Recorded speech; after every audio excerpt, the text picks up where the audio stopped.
What do you know? What do you know, YouTube?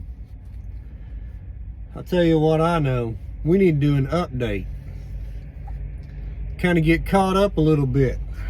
So, before I get on to the load, I wanted to talk about something though. So, in the state of Oklahoma, and I don't know, it may be the same in all states, I'm not sure. But in the state of Oklahoma, if you have a hazmat endorsement and a tanker endorsement, your license actually has an X endorsement on it. So I have an X endorsement, and then I also have I think it's I have my doubles and triples also. So anyway, I got my X endorsement a while back, and when I come to Schneider, they told me that they had hazmat loads, and they do have hazmat loads to my understanding. The very first hazmat load that I ever booked, it didn't pay great for hazmat, but I had yet to haul a hazmat load and kind of wanted to get my feet wet. So I had booked this hazmat load. Now this was months ago. And I showed up at the shipper, and it turned out it wasn't a hazmat load. The load actually was lighter than what it was posted at, and it wasn't a hazmat load. So for what it was, it didn't pay bad. So I wasn't mad about it or anything like that. So catch up to current time, Monday. I had found a load that showed it was hazmat and required a tanker endorsement also. So I was like, sweet, I get to utilize my X endorsement. Now, for me, it actually worked out really well because nothing else was working with my schedule for Monday. I was trying to stay somewhat close to the house, so that I could run my recaps and have plenty of time to get home. Which, granted, I had plenty of time, but everything else for Monday was either too far away from me, or just things didn't line up and didn't work out. So I spot this load. It paid decent. It was going into Kentucky, so that wasn't too far away from the house. So I thought, score, I booked it. And so anyway, that's where I was at Monday. Well, I had actually booked that load prior. I think I booked it like the Friday before or something like that. So let's get caught up on the load update, and then we'll get to that load. So as y'all recall, I unloaded in Maumelle, Arkansas. That was the last load for that was the last load of last week. So Monday, I deadheaded 149 miles to Memphis, Tennessee. Now, while en route, I swung through the West Memphis terminal. There was a couple tires on the trailer that I was pulling that was kind of questionable, and since I was heading to go get a hazmat load, I wanted to make sure that the trailer was in, top-notch shape. So I went through the West Memphis terminal, got those tires straightened out, and then went on to Memphis to pick up my load. So I get to the shipper, and I'm a little early. I was about an hour and a half before my appointment time. While I was sitting there, though, I was watching trucks, leave.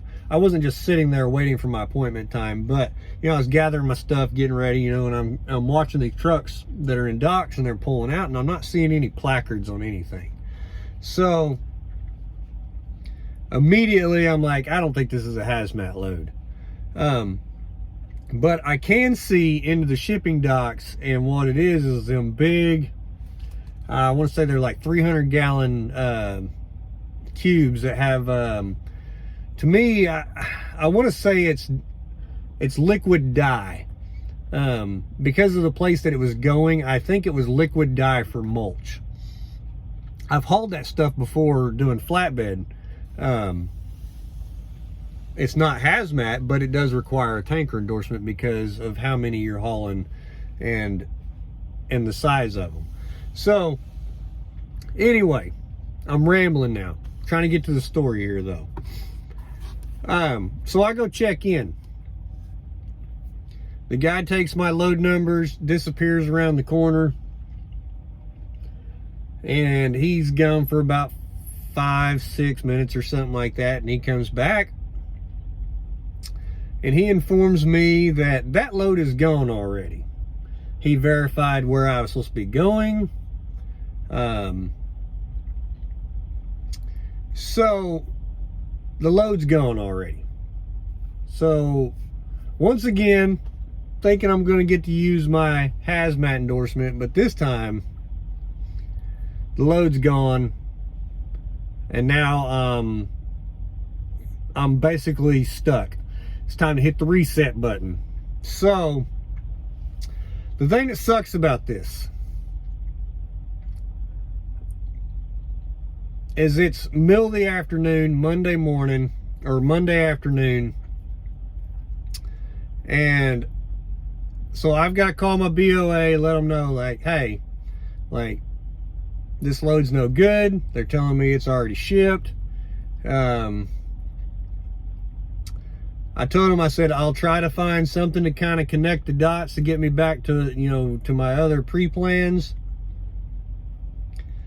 But the problem is, like I said, it's Monday afternoon. I'm looking for a load right now. When you're in that situation, there's not much left. It's slim pickings. Here, let's turn this light on so we can see a little better. It's slim pickings. Everything's already picked over. You know, most people, at least, you know, they like to pre-plan themselves out at least a load or two. So Monday at noon, there ain't nothing left. So I make the phone call. I let my BOA know, said, hey, I can't connect the dots. Hit the reset, scrap everything that I have. I'll start all over. So from Memphis, I can't find anything for Monday. I sat in Memphis all day Monday. What I did find, I've hauled this load before.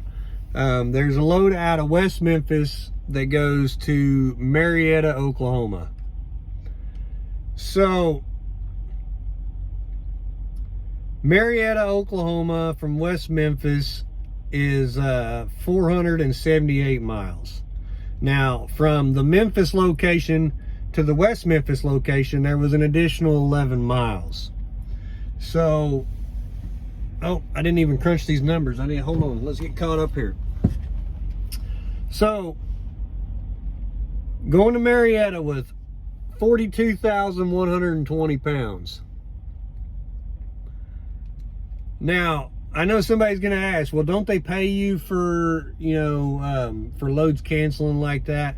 If you show up at the shipper and the load and there's an issue with it, they do pay you.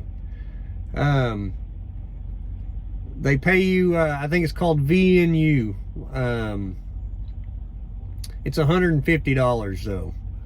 And to me, $150 is kind of a joke. I get that it's probably close to the industry standard or something like that, but I literally lost an entire day, and 150 bucks is chump change compared to my daily expenses that I have for this truck.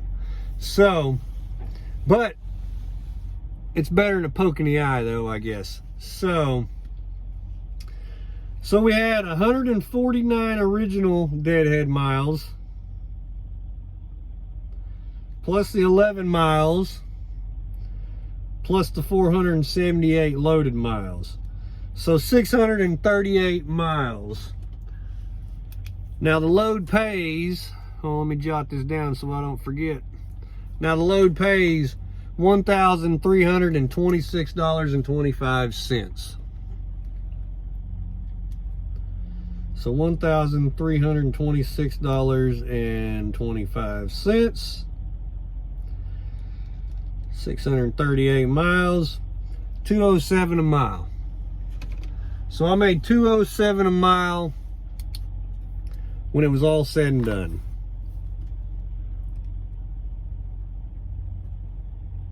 Sorry, y'all. I can't believe I didn't have that stuff already jotted down there. So that puts me in Marietta on Wednesday morning. Now, before I get to that, I just want to, I just kind of want to get back to the whole X endorsement. I don't want to utilize, I didn't get my X endorsement so that I could utilize it all the time. I just wanted to have the opportunity to kind of to create opportunity in situations where maybe something that it gives you that little extra thing to look at. That was really the only reason why I got it. I never intended on using it all the time or anything. So when I first got to Schneider and I saw that they didn't really have a whole lot of hazmat loads, I wasn't really concerned. Like I said, I didn't really want to haul hazmat all the time. I just, if the opportunity arose, I wanted to have the, to be able to capitalize on it. So that's where I ended up at. I lost an entire day, had to hit the reset, and ended up hauling that same load that I've hauled before to Marietta. And that's where we're going to end it at today. So, Wednesday morning, Marietta. Y'all stay tuned. I'll probably do another load update and recap the week in the next day or two. Got some interesting things. So, that's where I'm at. Y'all stay safe like always. Hit that thumbs up. Hit the subscribe button. And if y'all are still hanging around, man, y'all are awesome. Appreciate y'all. Y'all have a good night.